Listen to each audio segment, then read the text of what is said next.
Is it time? What do you think?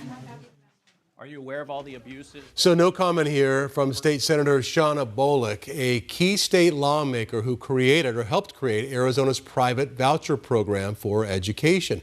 As 12 News has been covering here, the program has led to some taxpayer-funded iPhones, vacation resorts, diamond rings, lingerie, things that it wasn't set up to fund. Yeah, clearly. The list is unbelievable. 12 News journalist Joe Dana tried to get answers to questions from lawmakers and explains why one prominent GOP leader says something has to be done.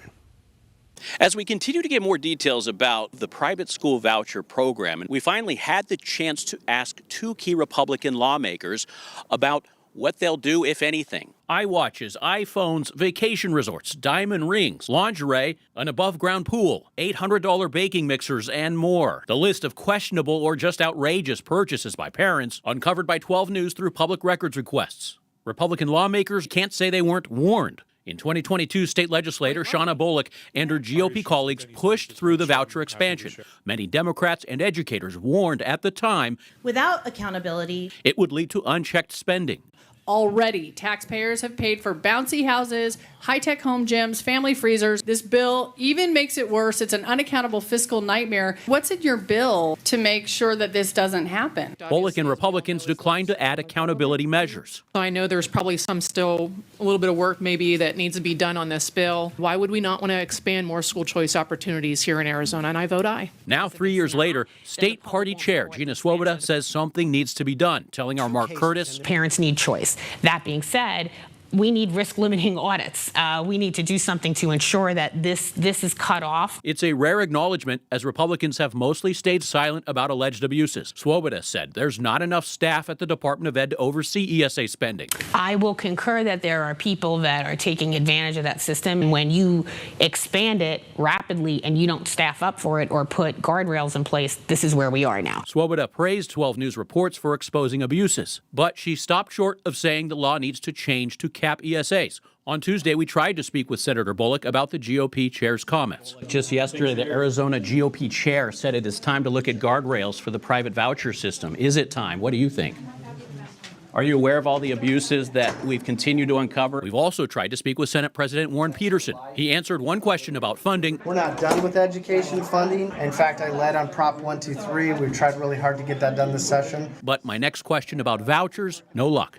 Just yesterday, Republican Party Chair Gina Swoboda said it's time to look at the ESA spending, saying that it needs guardrails. There couldn't be a starker contrast with the timing here, as just in the past few days, a Maricopa County judge made a landmark ruling in a 7-year-long lawsuit involving public school funding, saying that building maintenance routinely lacks funding to complete approved projects, citing evidence showing last year alone, the state underfunded public schools $387 million for needed repairs of roofs, AC units, and buildings. Petersen, an intervener in the case, said he'll appeal the judge's decision. Joe Dana, 12 News. I just wish the Republicans who were behind this, most of them, would say, yeah, it's a great program, and it is, in theory, but it needs guardrails. And in hindsight, and Gina talked about it yesterday, the head of the Arizona GOP, yeah, maybe in hindsight, it does need some guardrails. Maybe the program itself is good and can operate and will help kids with school choice, which I think most people are all for. But when you have bad actors in there that are abusing the system because there are no guardrails, that's where the problem is. It's just like access, and we've done stories on that. People abused access, and they created revenue streams for themselves, and they were busted. It's like the PPP loans. People took advantage of those, and eventually they either have been or will be busted. I just think that people will always find a way, if you don't put enough rules in place, to take advantage of the system. Yeah, it doesn't seem like it'd be that difficult to find out. $2,000 is a lot of money. It is a lot of money. Anything under $2,000 is no questions asked. I mean, once that gets out, you know, Tom Horn is saying only 1% of people are abusing this. Well, that's what he says on his side of it. So if it's only 1% of people, it doesn't seem like it'd be that hard to use AI or something to search through all these receipts.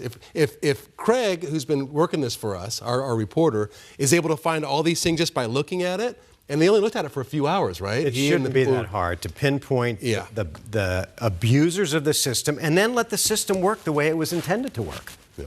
You know?